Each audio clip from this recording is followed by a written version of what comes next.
During the Korean War, the U.S. Navy often found their aircraft falling behind when compared to the Air Force counterparts. While the Air Force had their shiny new Ep.6 Sabre, the Navy was stuck with the unreliable F-7U Cutlass, an aircraft that never saw combat, and straight-wing F-9F Panthers, which could not quite compete with the enemy MiGs. The swept-wing F-9F Cougars, however, would not enter service until after the war had ended, and even those struggled to keep up with the Air Force fighters. All of that would change with the introduction of Vought's F8U Crusader. Of course, Vought had a track record for unconventional designs when it came to their carrier-based fighters. The F4U Corsair had its iconic gull wing. The F6U Pirate pioneered composite materials such as metalite and fabrilite, and the F7U Cutlass had its ridiculously tall gear strut, oversized canopy, and tailless design. The F8U Crusader, while generally conventional in appearance, would still include its share of unusual design choices, which we'll get into later. The Crusader was born from a design competition held by the Bureau of Aeronautics, issued on the 19th of July, 1952. The Navy, hoping for a new and advanced carrier-based air superiority fighter, delivered a simple list of requirements. These requirements were exceptional maneuverability, a climb rate of 25,000 feet per minute, speeds of at least Mach 0.9 at sea level and Mach 1.2 at 30,000 feet, a landing approach speed of 100 knots, long range, machine gun or autocannon armament, provisions for guided and unguided air-to-air rockets, and of course the Navy standard folding wings and catapult launch and arrested landing equipment. Interested airframe contractors began their respective preliminary design studies, many offering modifications of pre-existing designs. McDonnell proposed a modified F-3H Demon, which would eventually develop into the F-4H and subsequently the F-4 Phantom II. North American suggested a navalized F-100 Super Sabre, designated FJ-5 Super Fury. Grumman proposed its Super Tiger, a vastly improved version of the F-11F. Vought would brainstorm 5 different designs between August 1952 and January 1953. These designs were as follows. The V-380 was a carrier-based day fighter. The V-381 was a carrier-based day attacker. The V-382 was a land-based fighter bomber for the United States Air Force. The V-383 was a carrier-based day fighter, this time with the Pratt & Whitney J-57. And the V-384 was another carrier-based day fighter with a Pratt & Whitney J-65. As it was, the Pratt & Whitney J-57 offered some 15,000 pounds of thrust with the afterburner engaged and had a favorable thrust-to-weight ratio when compared to the J-65. Later models of the J-57 would see thrust levels increase to 20,000 pounds. Thus, it was decided that the Model V-383 would advance. On the 6th of February, Vought presented several working models as well as detailed engineering data on its 383 proposal. By the 19th of May, the Navy announced that Vought had won the competition. 1 month later, a formal contract was delivered to Vought to build 3 airworthy prototypes, a full-scale engineering mock-up, a static specimen, and small-scale wind tunnel models. With the delivery of the contract, the 383 would earn the designation XF8U. The most unique innovation on the Crusader was its 2-position variable incidence wing, a feature that was a key element in the aircraft's overall success. In the down position, the wing offered superb supersonic flying characteristics. With the wing in the up position, it offered a lower landing speed and improved over-the-nose pilot visibility. The raised wing allowed for carrier landings to be conducted as low as 100 knots, as well as improving lift during takeoff. This advanced wing mechanism addressed the problem of pilot visibility in supersonic aircraft. Previously, Vought had tried a large and oversized canopy, as previously mentioned on the F-7U Cutlass. While acceptable for slower fighters, such a canopy would have increased drag significantly at supersonic speeds, with estimates stating that a large canopy would increase the drag by some 33%.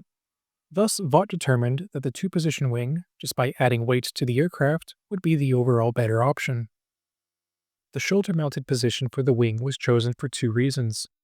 Firstly, it made implementation of the variable incidence mechanism simpler than a low or mid-mounted wing. It also kept the fuselage closer to the carrier deck, allowing for simpler maintenance as well as shorter landing gear, another problem faced by the Cutlass. Between January and September of 1954, TrainSpot investigated 4 additional proposals based on the XF8U design. This would include the V382, a carrier-based reconnaissance version of the aircraft, the V383, a limited attack version, the V384, an all-weather fighter attack version, and the V385, a limited fighter attack version. Of these, only the V392 would progress, later becoming the F8U-1P, which we'll discuss later on. During the second week of October 1954, TrainSpot held its formal F8U Mockup Systems Conference. The Navy was pleased with the progress and requested only a few alterations to the design. The biggest change the Navy wanted was to fit the prototypes with the flight-rated Air Force J-57P-11, an interim solution while the Navy's J-57P-12 was not yet flight-rated. The Navy also requested the TrainSpot modify the design to include in-flight refueling capabilities. While this was not a requirement in the original contract, TrainSpot complied and designed and tested a suitable Navy-type probe and drogue apparatus. This feature would be absent in the first prototype, but would be included in all production versions. As the Navy began receiving the first deliveries of Crusaders, Vought began work developing the dedicated photo reconnaissance version using the 32nd production airframe of the Crusader 1. The forward fuselage was altered, removing the 4 cannons and related fire control systems. It was also flattened to accommodate the camera equipment. This version of the aircraft had 4 stations for various camera equipment. Station 1, just under the nose, housed an oblique camera used for forward looking. These so-called forward fire photos provided ingress routes to targets for bombers, a tool that proved immensely valuable during the Vietnam War. A 16mm movie camera was also kept in Station 1, however this was rarely used. Station 2 housed a larger panoramic camera, while Stations 3 and 4 housed cameras offering both vertical and oblique views. Aside from pure reconnaissance, the F8U-1P was also often used for air-to-air photography. With high-resolution cameras using film that measured 5 inches by 5 inches, the aerial negatives produced were about as good as it got. The production Crusader had a wingspan of 36 feet, or 11 meters, and a length of 55 feet, or 16.7 meters. The wing was swept back at an angle of 42 degrees and included a dogtooth notch, which helped control the airflow and reduce instability without the need for wing fences. The trailing edge of the wing was fitted with flaperons, aerodynamic control surfaces that acted as both flaps and ailerons. The leading edge had a device known as droops that would, as the name implies, droop forwards to increase the camber. This helped improve the lift at low speeds. In terms of armament, it would feature an array of 4 Colt Mark 12 20mm cannons mounted along the sides of the fuselage. Initially, it would be equipped with 144 rounds per gun, however this would be reduced to only 125 rounds per gun in later models as more avionics were added, limiting space for ammunition. 4 infrared-guided M9 sidewinders could be fitted on pylons attached to the fuselage, just after the cannons. Due to limited supply and weight concerns, most Crusaders would only take 2 sidewinders per sortie. The early Crusaders also had an internal weapons bay, which could store up to 32 Mighty Mouse unguided rockets. This feature would be removed in later models, again due to weight concerns, as heavier and more advanced avionics were installed. While early Crusader models could only carry a limited supply of unguided air-to-ground ordnance, primarily in the form of unguided rocket, the F8E and later models were modified to carry a much larger array of unguided ordnance, this time including dumb bombs, as well as the guided AGM-12 bullpup. The internal fuel capacity was 1,300 gallons, allowing for a maximum endurance of 3 hours and a combat range of 400 nautical miles. This gave the Crusader superior range to the fuel-guzzling Phantom that would come a few later, and so the Crusader was seldom seen with external fuel tanks. This range was one of many features that made the Crusader so desirable as a reconnaissance platform. In terms of speed, the Crusader had an official top speed of Mach 1.8, however some pilots report achieving speeds in the Mach 1.9 range. The first XF8U-1 was dubbed 1X as it had not yet been given an official name.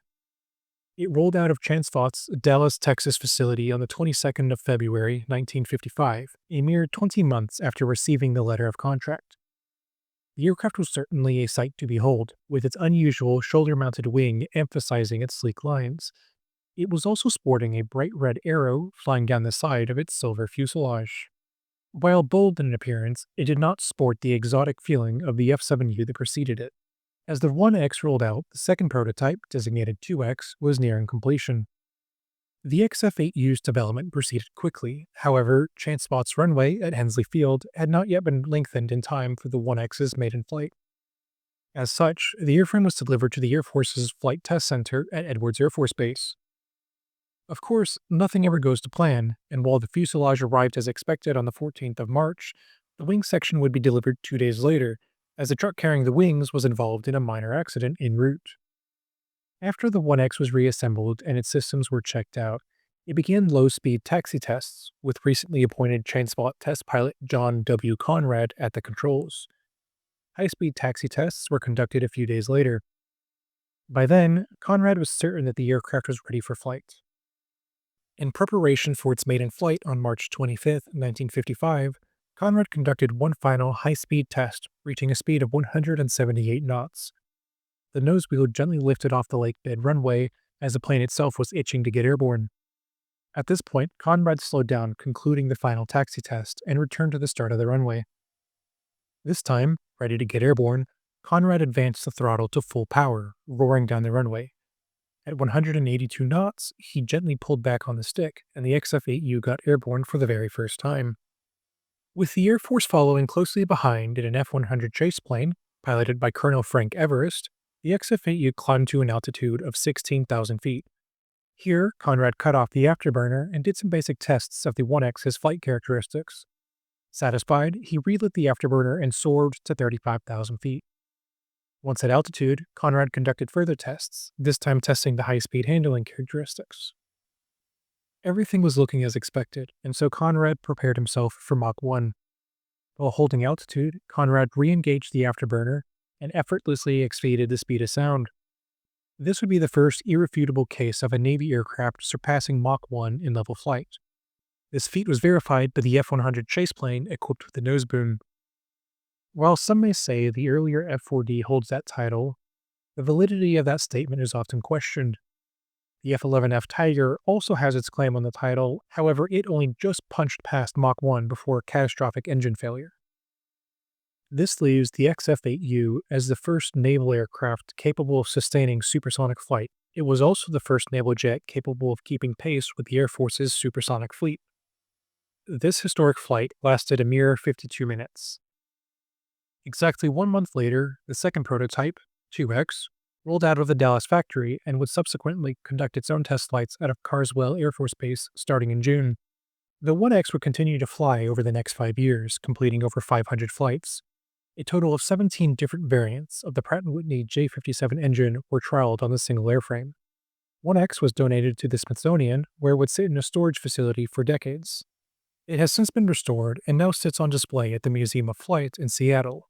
2X, on the other hand, was scrapped after only 460 flights. The first production F-8U-1 was rolled out on the 20th of September, 1955. This aircraft would conduct its first flight on the 30th of that month out of Carswell Air Force Base, but all subsequent flights were flown out of Naval Air Station Dallas now that the runway had been adequately lengthened. In January of the following year, the first F-8U-1s were delivered to the Navy to begin the Crusader's fleet indoctrination program. These units would be delivered to VF-32 and VFAW-3. A total of 603 flights were conducted during the indoctrination before the program was ended in March 1956. Carrier trials would take place during the first 2 weeks of April on board the USS Forrestal. 1 year later, March 1957, the Crusader reached full operational status with VF-32. Many modifications would be made to the Crusader during its tenure with the Navy, but the definitive version was the F-8U-2NE. This designation would later be changed to the F-8E. This version would offer an improved radar and engine, as well as additional avionics to support an array of guided air-to-ground munitions. The F-8U-2NE would take its maiden flight in June 1961. It would be the final version of the Crusader built from the ground up. All later versions of the Crusader, such as the F-8J, were merely pre-existing airframes that had received upgrades. The Crusader was welcomed into service with open arms, however, it did not come without its teething issues. Several new pilots experienced varying degrees of difficulty handling the new fighter, especially during carrier landings. This is already the most difficult aspect of naval aviation, and it was only amplified around the smaller SX class carriers. A primitive autothrottle, known as the approach power compensator, was developed to help pilots maintain a constant speed during the approach. This system was able to maintain speed with an accuracy of plus or minus 4 knots and could handle light to moderate turbulence. It proved effective as the training success rates for carrier landings improved by over 33%. In May 1953, the Navy placed an order for 2 of Transtout's V401 proposals, an all-missile armed fighter concept, to compete against McDonnell's XF-4H in a flyoff. Designated XF-8U-3, the winner would go into production as the fleet's new all-weather fighter interceptor. A few different engine proposals were made, one of which included fitting the Crusader 3 with the J-58, an engine designed specifically for the SR-71 Blackbird. In the end, Vought opted to fit the Crusader 3 with the J-75, the big brother to the J-57. The J-75 would also be the engine that powered the Air Force's F-105, the largest single-seat, single-engine combat aircraft in history. The XF-8U-3, unofficially dubbed Super Crusader, shared little in common with its predecessors outside of design philosophy. While on the surface it looked like a much larger version of the Crusader 1 and 2, it shared few parts in common, and some observers thought it deserved the new designation of XF-9U. The Crusader 3 also had distinct ventral fins that would retract into a horizontal position when the gear deployed. The flight performance of the Crusader 3 was, to put it simply, phenomenal. The highest recorded top speed was Mach 2.39, with some predicting it capable of Mach 2.7. At 68,000 feet, the Crusader 3 could comfortably cruise at Mach 2.2, where it also demonstrated an ability to sustain 5.5 G turns. In terms of armament, the Crusader 3 could carry the same array of 4 AIM-9 Sidewinders, as well as added provisions for 3 radar-guided AIM-7 Sparrows. The 20mm cannons, however, were removed. Plans were drawn up to include a Rocketdyne AR-1 rocket motor on the tail, similar to the NF-104 Starfighter. This, however, never panned out, and the rocket program was terminated before it was ever fitted to an aircraft. Unfortunately, the Crusader 3's story would be cut short. In December 1958, after only 5 units were produced, the project would be cancelled in favor of the F-4H. While the Crusader 3 was a vastly superior aircraft in terms of raw performance, it fell short to the Phantom in a few aspects. Most notably, the F-8U failed to meet the Navy's 2-seat, 2-engine bias. While the Crusader 3 had the more promising flight performance, the lack of a secondary crew member resulted in higher workloads for the single pilot, another point for the Phantom. Lastly, the Phantom could carry a significantly larger air-to-ground payload, contributing to its multi-role performance. Of course, with the development of long-range air-to-air missiles, many wrongly believed the dogfights were a thing of the past, and as such, the Super Crusader's incredible agility wasn't deemed as important. When the Crusader 3 project was terminated, the advisor for the Naval Air Systems Command, George Spagenberger, and I hope I'm pronouncing that right, stated that the F-8U-3 was by far the best plane they had ever cancelled. Even Chance Vought, though probably biased, went on to say that it was the greatest Navy fighter that never went into production. After the cancellation of the program, the 5 Crusader 3s would be delivered to NASA due to their impressive high-altitude performance. In the capable hands of NASA pilots, the Super Crusader would regularly intercept and defeat Navy Phantom pilots in mock dogfights. At least that was until complaints from the Navy put an end to that. Perhaps the most drastic modification of a Crusader, excluding those in NASA service, was a conversion into a 2-seat trainer, known as the Crusader. Only one was ever built, and was modified by taking the 77th production Ep.6, lengthening the fuselage by a full 2 feet, and the installation of a second seat with a full set of flight controls. 2 of the 4 cannons were removed to make space for this modification. The Crusader was the only Crusader to ever be fit with a drag chute.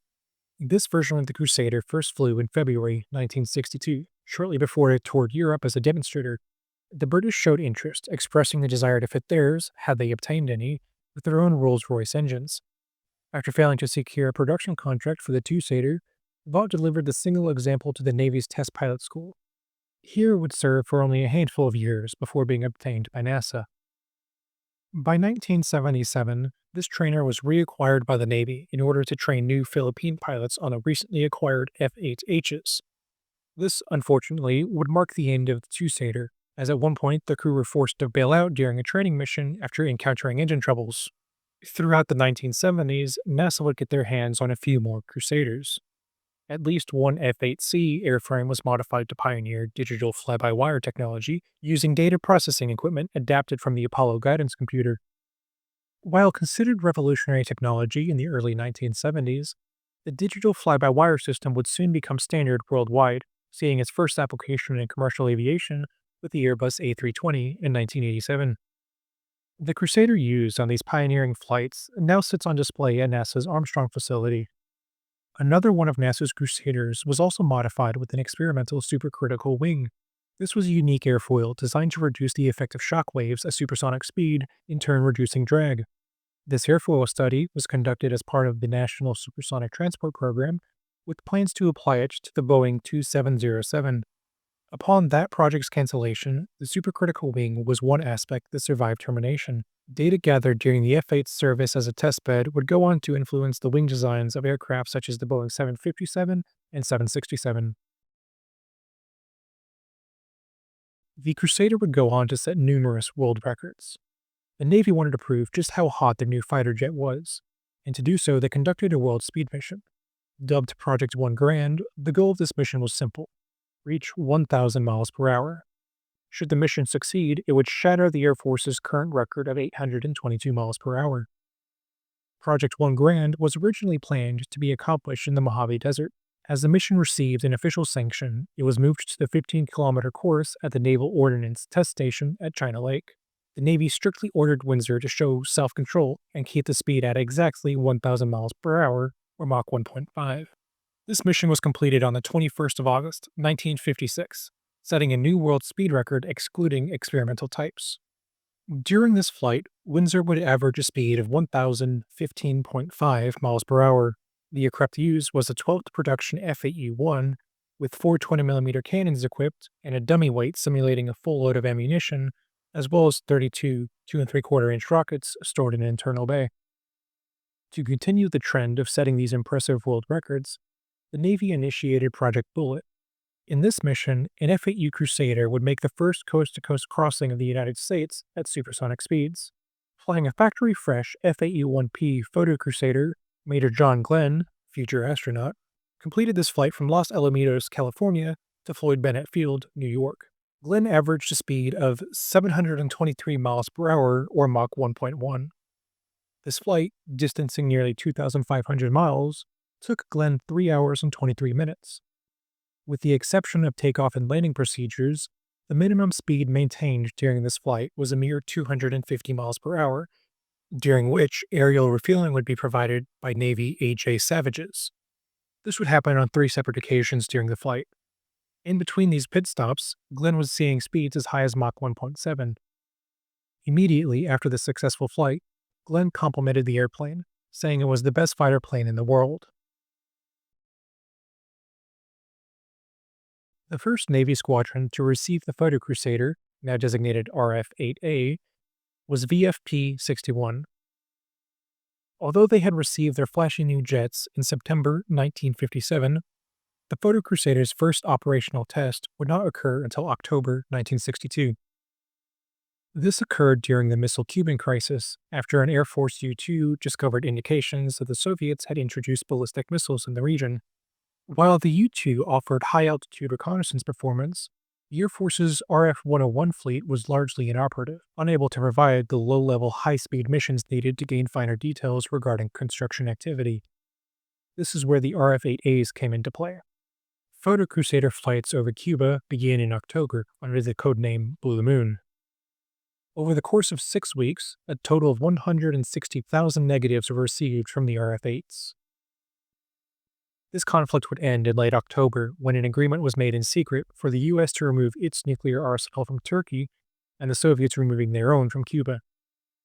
Photo Crusaders would continue to fly missions over Cuba into November.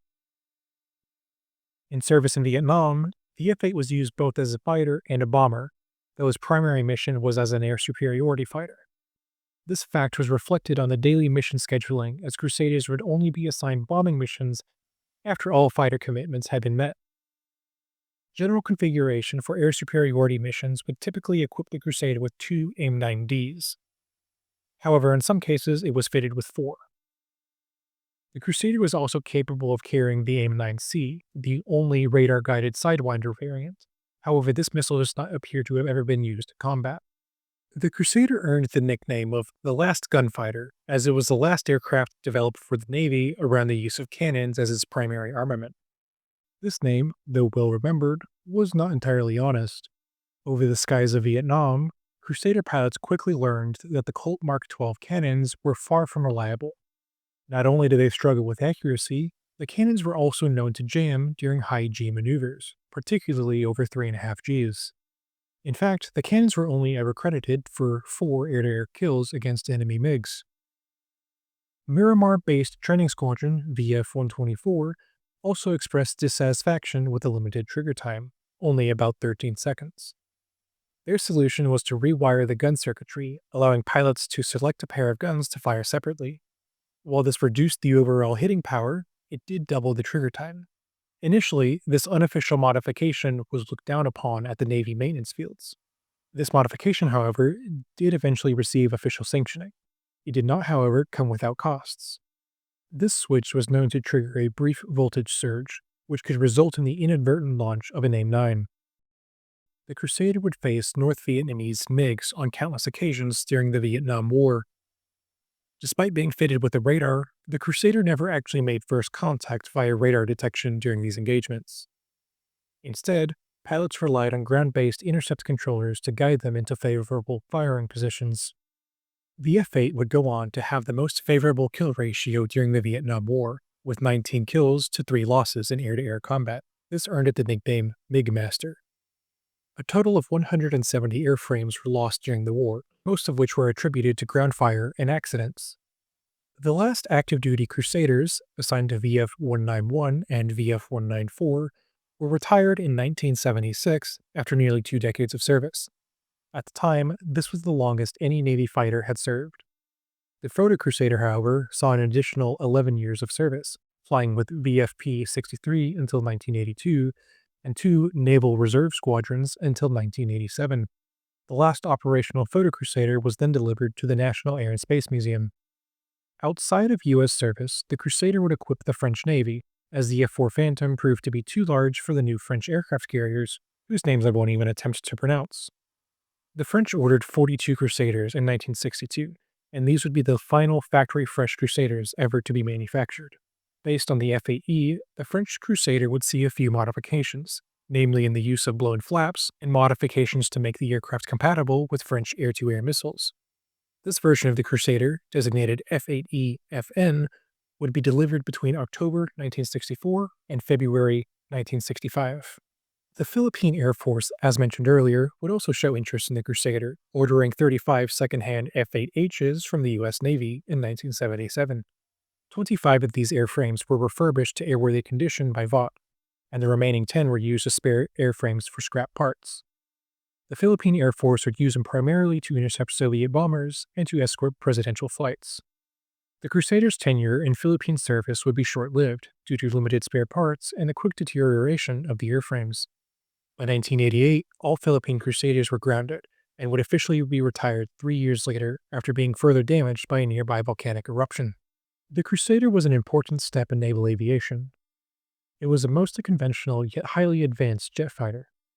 With its unique 2-position wing, lightweight but sturdy construction, high speed and altitude capabilities, and favorable maneuverability all contributed to its overall success as a capable fighter.